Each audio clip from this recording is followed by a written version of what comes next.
السلام علیکم ورحمۃ اللہ وبرکاتہ۔ محترم ناظرین، آپ سب کا استقبال ہے ہماری یوٹیوب چینل الفلاح سوسائٹی پر۔ امید کرتا ہوں کہ آپ سب بخیر و عافیت کے ساتھ ہوں گے۔ محترم ناظرین، اس سے پہلے والے ویڈیو میں ہم نے یہ بات بتائی تھی کہ اسلام کے اندر جتنی بھی جنگیں ہوئی ہیں، اس میں کتنے لوگ مارے گئے ہیں، کتنے لوگوں کو موت کے گھاٹ اتارا گیا ہے، کتنے لوگ قیدی بنائے گئے تھے، کتنے لوگوں کو قید کر لایا گیا تھا، اور ان قیدیوں کے ساتھ کیا کیا تھا، اس کے بارے میں ہم بات کر چکے ہیں۔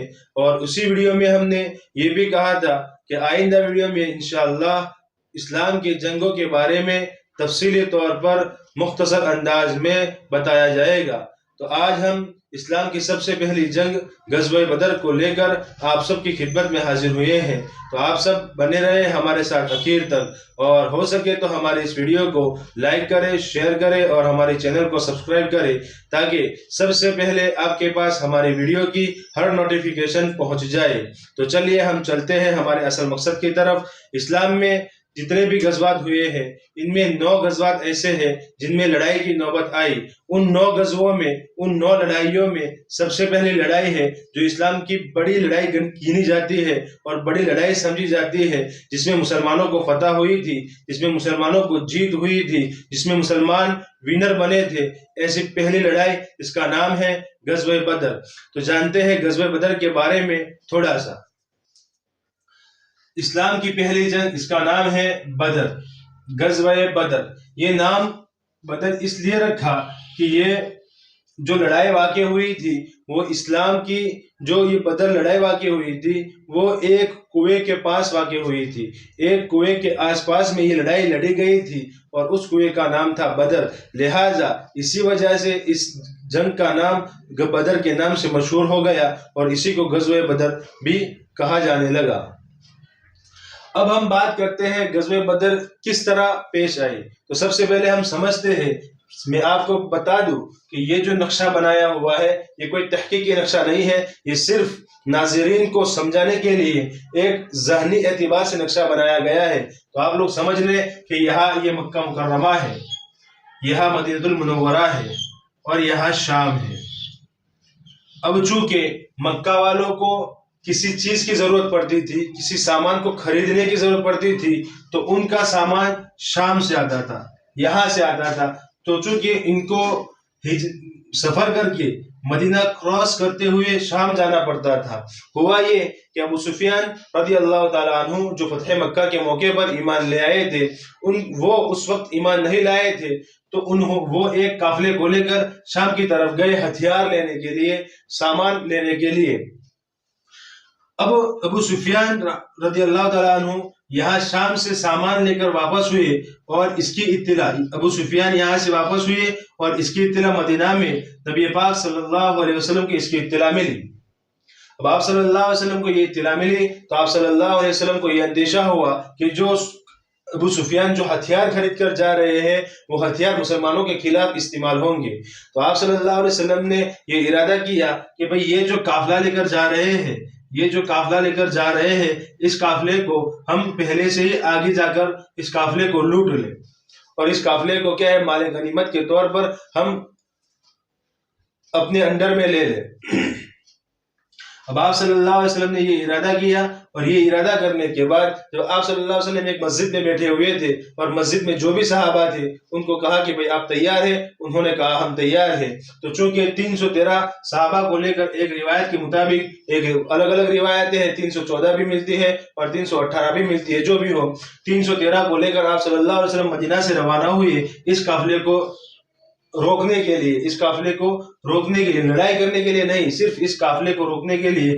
اب آپ صلی اللہ علیہ وسلم یہاں سے نکل کر اس قافلے کو روکنے کے لیے جا رہے ہیں۔ ابو سفیان جو ماہر تھے راستوں کو پہچاننے کے اعتبار سے، فضا کو پہچاننے کے اعتبار سے بڑے ماہر سمجھے جاتے تھے، تو ابو سفیان نے فضا مہکی، اور ان کو یہ اندیشہ ہوا کہ مدینے والوں نے شاید کیا ہے ہم پر حملہ کرنے کا ارادہ کیا ہے، اور کسی کے ذریعے ان کو، ایک آدمی کے ذریعے ان کو پتہ چل گیا۔ انہوں نے ایک اونٹنی کی میرنی کو کھول کر دیکھا تو پتہ چلا کہ یہ مدینہ کا اونٹ ہے۔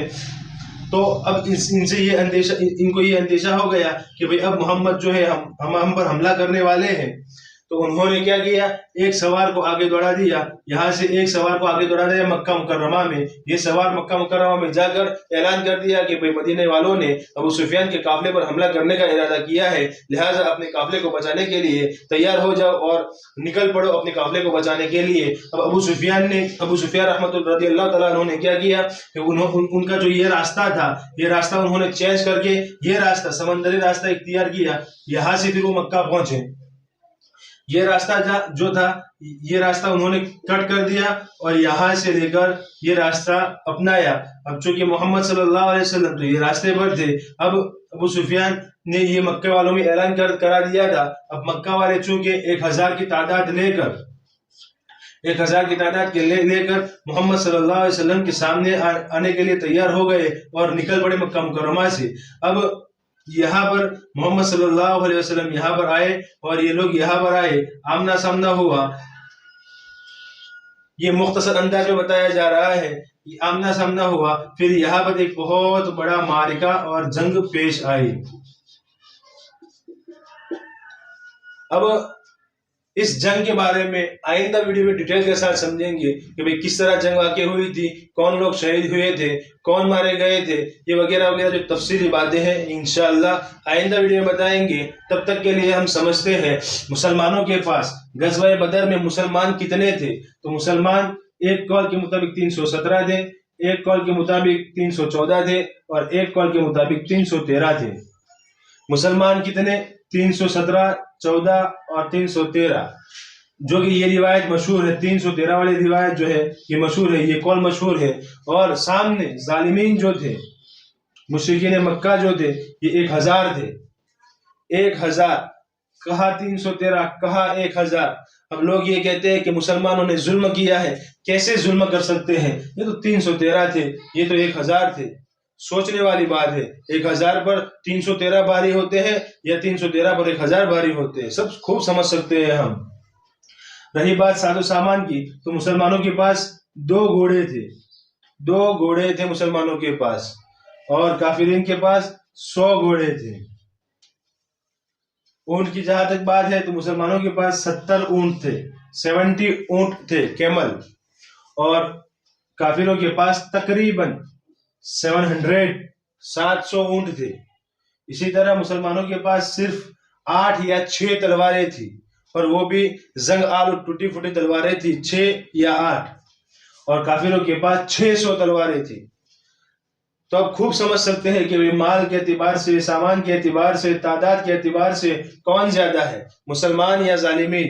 تو سب ہم کو جواب ملتا ہے کہ ظالم لوگوں کا جو پلو تھا وہ بھاری تھا, حتیٰ کہ انہوں نے جو جہاں لڑائی کرنے کی جہاں جگہ تھی ان پر انہوں نے ڈیرا جمایا تھا, وہ جگہ بھی بڑی مفید جگہ تھی. پانی کا بھرپور انتظام تھا, میدان بھی کھلا میدان تھا, جنگ کے موافق ان کو جگہ ملی تھی. اور یہاں مسلمانوں نے جہاں قبضہ کیا تھا وہاں نہ پانی کا کوئی نظام تھا, نہ پانی کا کوئی ٹھکانہ تھا, اور ریتیلی زمین تھی. خوب سمجھ سکتے ہیں کہ ریتیلی زمین میں لڑائی کرنا بڑا مشکل ہوتا ہے. تو ایسے مطلب خطرناک اور کیا ہے نامناسب جگہ پر مسلمانوں کو قبضہ ملا, اور ان ظالمین کو بڑی موافق جگہ میں قبضہ ملا. ظاہر سی بات ہے سارے اسباب ان کے پاس تھے, سارے اسباب ان کے پاس تھے جتنے کی. اب یہی سے ہمیں معلوم ہوتا ہے کہ بھئی جیت کس کے فلیور میں ہونی چاہیے. جیت ظالمین یعنی کہ 1000 والوں کے فلیور میں ہونی چاہیے, نہ کہ 313 کے فلیور میں. اب 313 حالانکہ فتح کس کو ہوئی, جیت کس کو نصیب ہوئی, مسلمانوں کو جیت نصیب ہوئی, مسلمانوں کو جیت نصیب ہوئی اور ظالمین کو ہار نصیب ہوئی. اب یہ کیسے؟ 1000 ہے, 313 ہے, 2 گھوڑے ہیں, 700 گھوڑے ہیں, 100 گھوڑے ہیں, 70 اونٹ ہے, 700 اونٹ ہے, 600 تلواریں ہیں, 6 تلواریں ہیں, 8 تلواریں ہیں. تو کہا یہ کیسے ہو سکتا ہے کہ بھئی یہ ان لوگوں کو فتح نصیب ہو اور جیت نصیب ہو اور ان کو ہار؟ یہ تھوڑے سے لوگوں نے ان پر حملہ کیسے کیا ہوگا, کس طرح ان کے سامنے انہوں نے جنگ کھیلی ہوگی, جنگ کی ہوگی, لڑائی لڑی ہوگی, تب جا کر ان کو فتح نصیب ہوئی. تو اس بارے میں ہم انشاءاللہ آئندہ ویڈیو میں بتائیں گے کہ بھئی 313 کے باوجود, تھوڑے سے لوگ ہونے کے باوجود بغیر ساز و سامان کے ساتھ تھے اور یہ ساز و سامان کے ساتھ تھے، پھر بھی ان کو ہار کیسے ہوئی، اس کے بارے میں ہم انشاءاللہ آئندہ ویڈیو میں بتائیں گے۔ تب تک کے لیے السلام علیکم ورحمۃ اللہ وبرکاتہ۔